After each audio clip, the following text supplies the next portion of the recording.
Okay, so we're back to talking about the first. Another person I want to talk about is Emma Goldman. She was an immigrant to this country. She was a Marxist anarchist activist. She was arrested over 40 times fighting for women's rights and for the rights of working class people. She was a believer in free love, meaning that people shouldn't get married, but instead women should be allowed to sleep with whoever they slept with, whoever they wanted to. And she was an early advocate for sexual pleasure for women, which is not something we normally associate with being part of the first wave feminism, but she certainly believed in it deeply. She wasn't very interested in the activism to get the vote. It's not that she was against women having the vote, but she thought it was mostly useless, that it wouldn't change anything, that it would just leave the same institutions intact without really making any significant difference. She also made the still controversial argument that marriage is essentially a form of sex work, or to put it another way, that marriage is like prostitution. She said the only difference between a wife and a prostitute is that a wife sells it all at once, whilst a prostitute sells it piecemeal. The idea being that the reason women got married primarily was that they had to in order to get enough, food and housing and so forth, that men were providing all of that. So essentially, women were offering their sexual service, the right for men to have sex with them. And I remember we talked about the fact that women weren't allowed to say no once they were married at the time, in return for the goods that their husband brought them, and that this was essentially sex work. So something to think about whether you agree with that argument or not. There was also a fierce debate throughout the first wave movement about tactics. On the one hand, you had activists like Susan B. Anthony and Elizabeth Cady Stanton who argued more for the legislative approach to convincing Congress people to, voting for different people. They argued, you should only vote for people that they were trying to persuade men who were in positions of power to advocate for the vote for women. And on the other hand, you had the younger generation who were more in favor of more confrontational activism, such as Alice Paul and Lucy Burns. Depicted here in the front of the prison cell is Lucy Burns, who was arrested protesting for the rights for women to vote. And then these women often went on hunger strikes once they were in prison and were force-fed. And this is actually a picture of a suffragist, a woman fighting for the right to vote, being force-fed in prison. A pretty horrific procedure. And arguably, it was really the combination of these tactics between the more radical, disruptive tactics and the more, political, moderate, reformist tactics, and the way they came together that eventually got victory. So what's the classic story that textbooks will tell you about the first wave? Well, they'll tell you that it was a liberal movement. So what does that mean in this context? Liberal here means it's about access to institutions. So the argument that these women were making was, look, in order to become powerful in America, you have certain routes, right? You can become powerful through education, as an author, as a scientist, as a esteemed thinker, right? As a professor.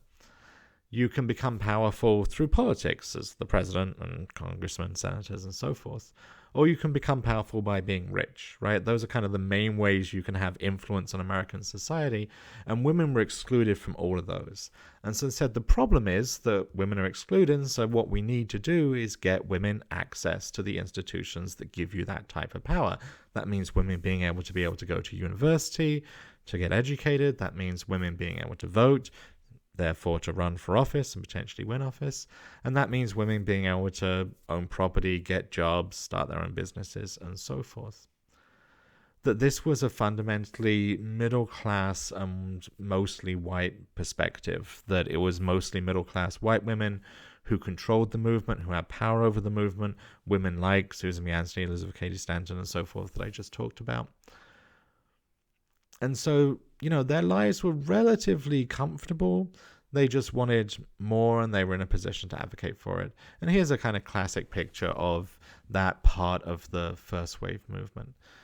And like many kind of classic accounts, it's not that this isn't true. There's certainly truth to all of these things, and that was certainly a big part of the movement, but it's also not the whole story. In particular, there's a difficult balance here as a teacher looking back on history. On the one hand, it's important to acknowledge the way that working class women and women of color were pushed to the sides of the movement, were excluded, the way that their voices were often ignored. But at the same time, we don't want to overemphasize the power of white middle class women to the point that we ignore the contributions and the important work that was done by women of color, that was done by working class women. And so, we need to kind of balance these things as we think about how the history was. So, as you could probably tell, I think that kind of classic textbook explanation of what the first wave about is incomplete. I just talked about the people who were excluded and how they actually did have a role. There was also some very radical politics going on. So while there were some women advocating for those liberal reforms for access to institutions, there were women like Emma Goldman arguing for a completely different overturn of the economic system and the way that we do everything. There was a big sexual freedom and sexual pleasure movement for women, not something we typically think about when we think about women in the 19th century, but it definitely existed. And then it's also important to acknowledge that this movement had roots in Native American culture, Native American ways of interacting in terms of gender that to some extent inspired other women in America.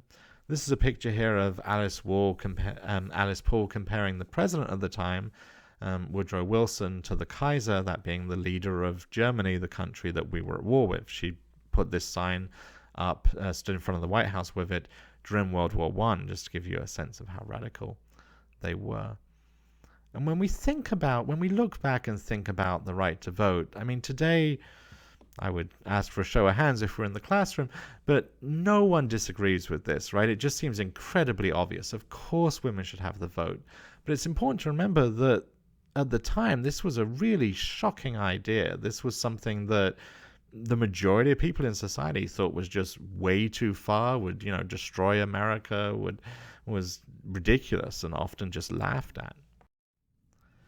Here's some posters from the time giving you a sense of how lots of people in society thought about the women who were fighting for the right to vote. And we see a lot of themes here that are still familiar today, right? The idea that women who are feminists are ugly, that they're unattractive to men, that they're not interested in being feminine in any way, but instead are, plain and hideous. The cruelty, the idea that they deserve punishment. And then we have this idea of women hating men, of feminists being motivated by hatred of men. Look at this picture of the suffragists beating up on the policeman, as if most of the violence, of course, wasn't going in the other direction. In 1870, following the Civil War, the 15th Amendment was proposed and then passed. The 15th Amendment said the right to vote shall not be denied or abridged based on race. So this meant that the right to vote was recognized for African Americans and other people of color for the first time in America. This is obviously incredibly important. But you will notice that it did not include women. Women were still left out, were still not given the right to vote, and that included, of course, women of color, African American women. So when we say the 15th Amendment granted the right to vote for people of color, we really only mean men. It was only African American men that could vote after this amendment was passed. And there was a split in the movement. There was an argument between, on the one hand, people that argued that we should keep fighting for a perfect amendment. We should keep fighting until there was universal suffrage, until everyone got the vote, whether they were male or female or black or white or whatever. And so those people argued we shouldn't accept this kind of like half measure. We shouldn't accept this compromise, but instead we should fight for everything. And on the other hand, there were people who said, this is a huge step forward. African American men certainly deserve the vote, and this means that they will have it. And that's an important progressive step.